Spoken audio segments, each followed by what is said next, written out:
Manga Talk Show, épisode 2. Je suis avec les associés comme d'habitude. Wesley. Steven. Ah ouais, fallait qu'il se présente. Faut qu'il se présente. Là, le débat de ce jour dans le Manga Talk Show, c'est par rapport à One Piece, les derniers scans. On va en parler. Parce qu'il y a beaucoup de choses à dire.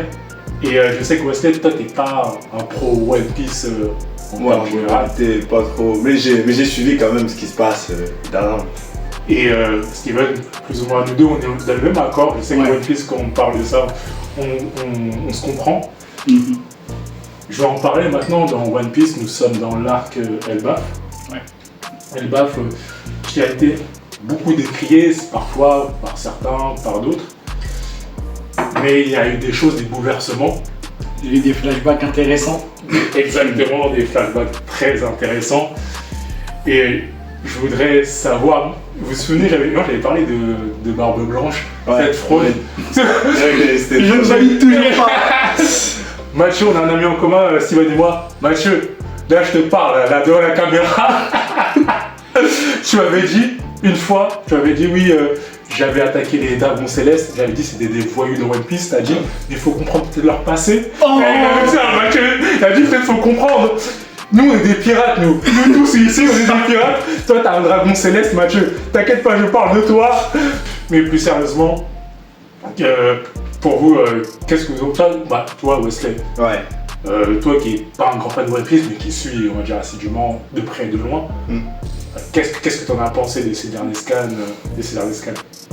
Moi, ce qui m'a vraiment intéressé, c'est toute la partie où Rock dit Shebeck, on apprend son passé.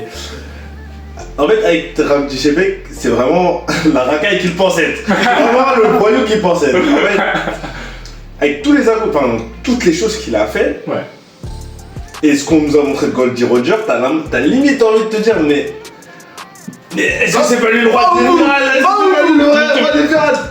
C'est ça. Après, peut-être qu'ils vont nous montrer d'autres choses que Goldie Roger a fait, mais c'est déjà juste la première chose qu'il arrive chez Im-sama, on le voit poser comme ça avec son en train de la menacer ou le menacer, j'en sais rien. Et c'est tout ce qu'il a fait. En fait, c'est ça. C'est rejoint Wesley. Et je pense que toi, Steven, tu nous rejoins. C'est quand j'ai vu le Rock d'Isabelle, j'ai regardé les scans. Je me suis dit, mais en fait, Gold Roger, c'est un petit quartier. En vrai. J'ai eu la même réaction. C'est que j'ai vu ça, je me suis dit, ça fait 30 ans que One Piece est diffusé, ça fait 30 ans, on a la légende de Goldie Roger. Et je respecte toujours parce que Goldie Roger, forcément, quand on va en apprendre sur lui, on va voir ce qu'il a fait. Déjà, il a battu Xebec. Mais Xebec, là, il a plus de temps. Attends, tu dis il a battu Xebec. Est-ce qu'il a battu dans les meilleures des formalités? Mais moi, je commence à douter. On n'a pas encore, Parce que moi, on parle de Xebec, du fait que, voilà, à 20 ans, 21 ans, il vient... Marie-Joise. Voilà, exactement. Marie-Joise. Déjà, il est en solo, sans équipage. Il n'était même pas pirate. C'était même pas un pirate.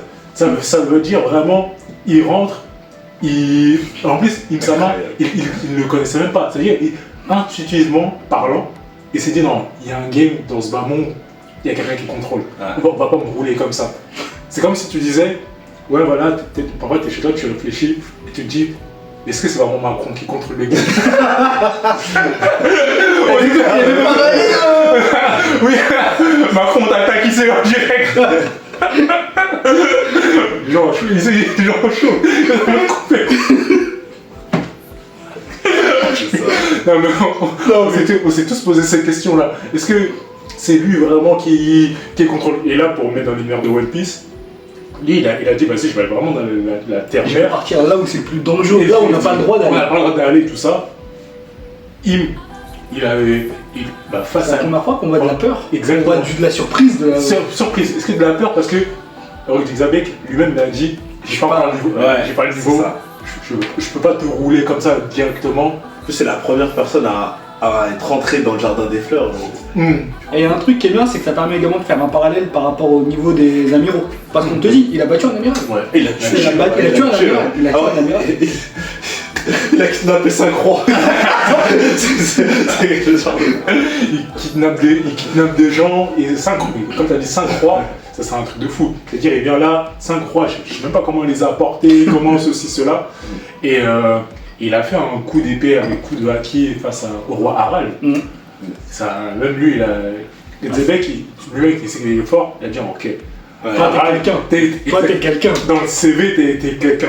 Mais il lui dit, rejoins mon équipage, reviens, on y va. On y va.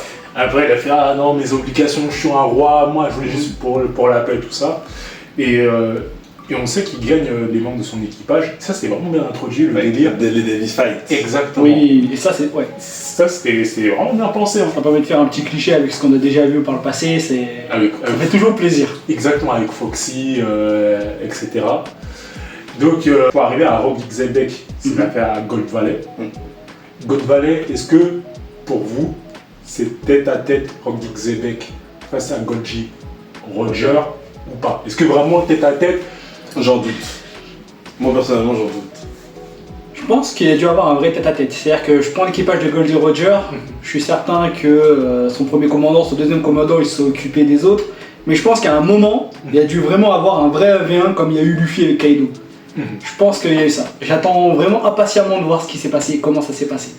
Donc, Steven, toi, voilà, comme tu l'as dit, tu le sens vraiment le 1v1. Moi, Wesley, moi je te rejoins. Bah, en fait, je me rappelle d'une phrase qu'avait dit Rock Dishebek, si je me trompe pas, quand il s'apprête à affronter Goldie Roger, il dit je crois qu'il dit laisse-moi passer, j'ai des choses importantes à faire ou un truc comme ça. Corrigez-moi si je me trompe, il dit pas un truc comme ça? J'avoue, j'ai un flou. Non. Ouais, Pareil, j'ai un flou. Okay. Même moi, là, comme ça, je peux pas te dire là. Mais en tout cas, moi, il y a un truc, je sais que c'est un truc que je vais en lancer, c'est Barbe Blanche. Il se fait mal parler par Zebek. Barbe Blanche, il dit rien. En vrai, c'était un petit. C'est un petit, un vrai trentenaire, un vrai quarantenaire, confirmé dans cette vie. Et ça commence à dire, ouais, c'était un petit, tu me dis, il avait 15 ans. Et dans la chante sur le haut. Bien sûr, là, j'aurais pu comprendre. Chante, ça avait 14 ans. Il avait déjà 35, 40 ans. Et voilà, il faisait 2m50. Ça montre que Chebek était vraiment au-dessus des autres. Et pour ça, la question que tu as posée au tout début, à savoir, est-ce que c'est pas... Non, c'est toi qui l'as posée. Est-ce que c'est pas lui le vrai roi des pirates?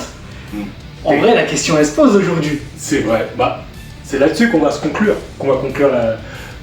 par rapport à tout ça, au dernier chapitre. Est-ce que Rogue Zebek n'était pas le vrai roi des pirates? Sur ce, c'était le Manga Talk Show épisode. Mettez votre avis en commentaire. Ça connaît même pas les épisodes ici. Épisode 3. Épisode 3. Comme elle a dit, mettez les commentaires, n'oubliez pas de liker, n'oubliez pas de vous abonner. C'était le Loti. Steven. Wesley. Sur ce, passe.